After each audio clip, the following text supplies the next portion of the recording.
Which foods or drinks do your microbes think, oh no, this is terrible, when they're coming down the gullet?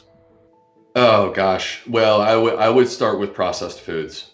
You're initially starting with something that is potentially a health promoting food, and you're applying, man-made chemicals and altering that food until at some point it crosses the line, it stops being healthy. We have over 10,000 chemicals that have been approved for use in the United States in our food supply, and virtually none of them have had human testing.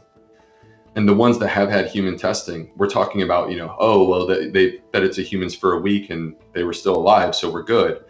What happens when you eat this food for 40, 50, 60 years? And that's what I worry about. So I worry about processed foods. That's more than 50% of the food consumed in the United States, and I would imagine it's the same in the UK. And then another thing that I worry about is saturated fat. So saturated fat, which, classically we think about in red meat, can be found in a number of other things. Coconut oil, for example, is a plant-based thing that contains a lot of saturated fat. And our studies are quite clear that saturated fat causes damage and injury to the gut microbiome. I mean, this is breaking news. Are you telling me that coconut oil is bad for your gut?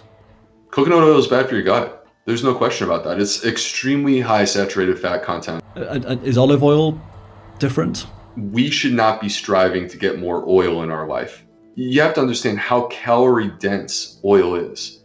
So particularly for people that are trying to watch their weight, 1 pound of oil has 16 ounces of oil has 4,000 calories.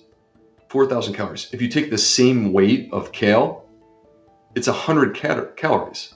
100 calories. You have ounce for ounce 40 times more calories in oil than you do in a green. And how much fiber? 0. There is 0 fiber. We really should look to reduce our consumption of processed food, reduce our consumption of saturated fats, increase our real fruits, vegetables, whole grain seeds and nuts, legumes, increase that. And then what we're doing is we're swinging the pendulum in our favor.